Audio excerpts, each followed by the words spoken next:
There are few types of people more toxic to their family and friends than a narcissistic mother. We conceive of a mother as a nourishing, loving, encouraging, and tender parent. But the narcissistic mother is the polar opposite of that stereotype. She is only able to focus on herself, and as an extension of her identity, her children are expected to do the same. This has toxic effects on both daughters and sons, but in different ways.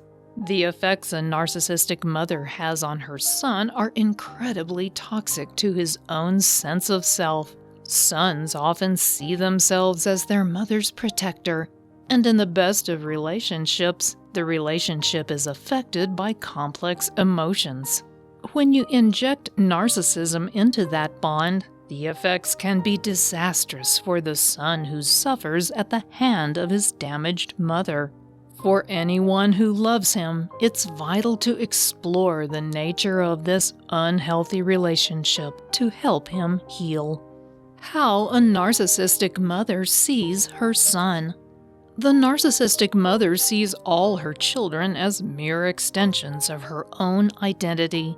They are there to support her sense of identity rather than become independent, healthy, functioning adults. Like everyone else in her life, the narcissistic mother expects her children to cater to her every need. When, as is true of everyone in her life, they fail to meet her unrealistic expectations, she becomes vicious and hurts them in any way she can. There is a difference, however, in how the narcissistic mother views her sons, as opposed to her daughters. Daughters are younger, more beautiful, and more energetic versions of their mother, and as such, they are rivals of the narcissistic mother. She is often jealous of them and will seek to undermine their development as they would any other rival. The narcissistic mother's son, however, is viewed differently. He is another version of his father, someone who can be manipulated into providing for her and protecting her. He is not her rival. Instead, she grooms him to be a lifelong supply of adoration and support. She doesn't want him to become an independent, healthy adult. She wants him to need her and never leave her. She manipulates him to make him feel as though he must be there for her. She tries to get him to feel as though he never wants to have his own life. Her desire is that he asks her advice before making any decision and responds to her every need as soon as she has one. What's more, she wants to always be the person he focuses on, just as he did when he was a baby. She never wants that level of focus and concern to end. This is her goal, and she shapes her son's personality toward that end. Let's take a look at the most common ways for narcissistic mothers to manipulate their sons. Son, the provider. Because of the nature of the mother-son relationship, it's natural for sons to seek love, affection, attention, and approval from their mothers. In a healthy mother-son relationship, the son gradually becomes more independent as he gets older, and the mother encourages this. With a narcissistic mother, however, the opposite is true. And to manipulate her son, the narcissistic mother will manipulate the young child in such a way that they become fearful of making independent decisions and instead turn to their mother for help. Likewise, the narcissistic mother relies heavily on her son to support her and shows her love for him only when he has satisfied her needs. Thus, the son associates love with the ability to provide either emotionally or materially for the people in his life. No partner is good enough. For the son of a narcissistic mother, the biggest threat to her ability to control her son is the partner with whom he might choose to share his life. Such a person is a threat to her control over her son's life. That's the importance of grooming her son to consult her before making any decisions. The narcissistic mother wants him to come to her so she can tell him that anyone he likes is not the right person for him. She doesn't want anyone to be able to exercise control over him other than herself. This is the big reason it's common for narcissistic mothers to go to extreme lengths to interfere in their sons' relationships. You should make no mistake about it. They will interfere in every part of a relationship, from the initial courtship to the child-rearing preferences. Their goal is not to help.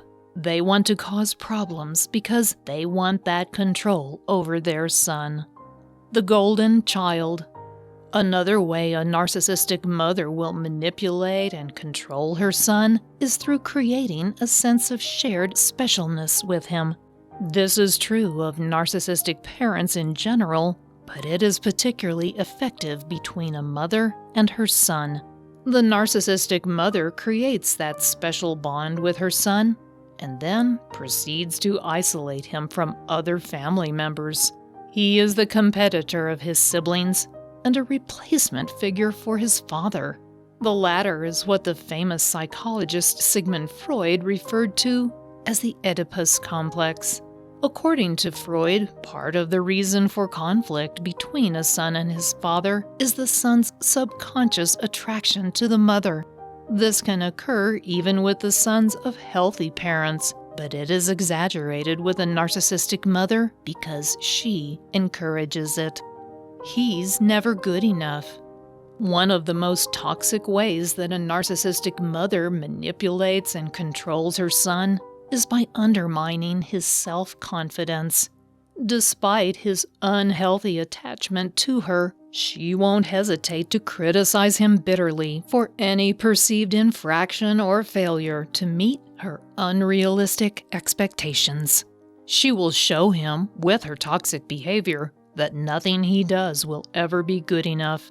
Most sons integrate this idea into their identity, and it plagues every relationship, whether romantic or platonic, they will ever have.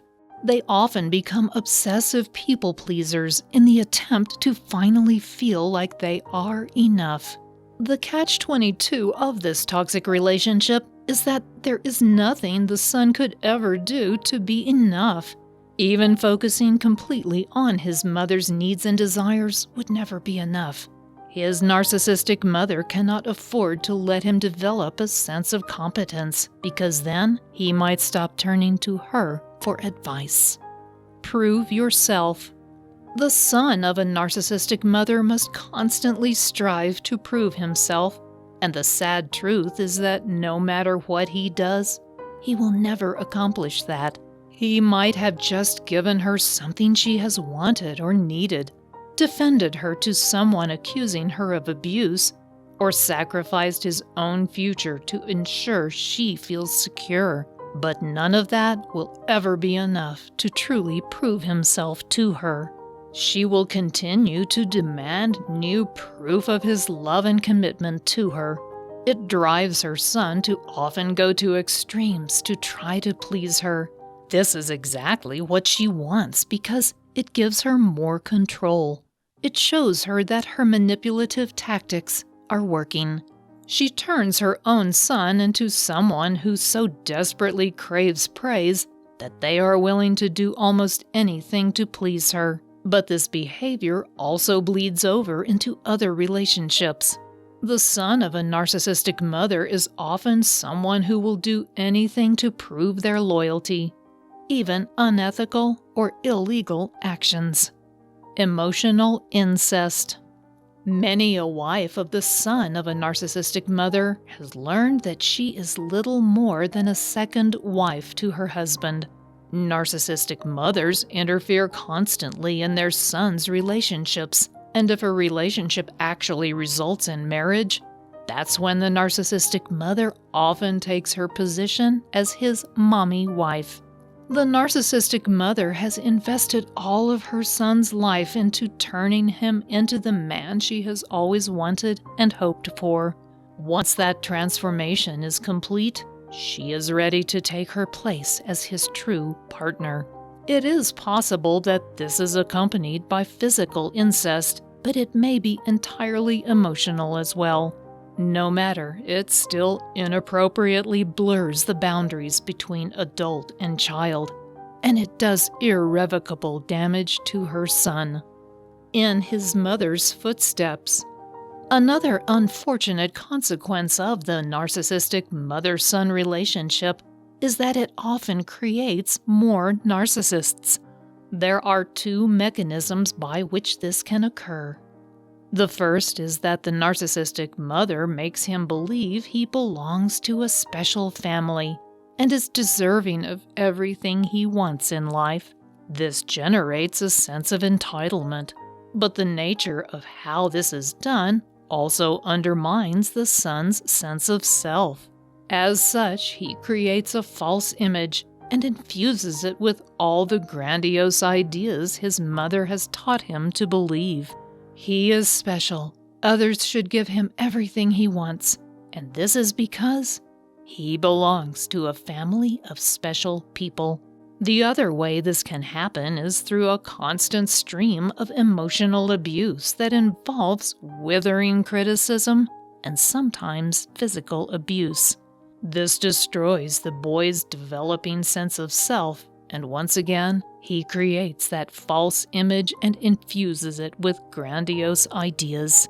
Then, like his mother, the narcissistic child needs people to feed him a steady diet of adoration. Finally, a narcissistic mother is exactly the opposite of what I think of as a nurturing, loving mother. That cultural concept is part of what makes a child question their anger towards such an abusive mother. The effects of such emotional abuse on a son are extreme and often lifelong. Without effective intervention, a narcissistic mother's son may spend his life with a ruined sense of identity. An effective way to start healing is to go no contact with your narcissistic mother, but that can be hard to do. If you're considering that option, you'll need to take a look at the next video about how she might react. It will help you prepare for what she might do. Thanks for watching.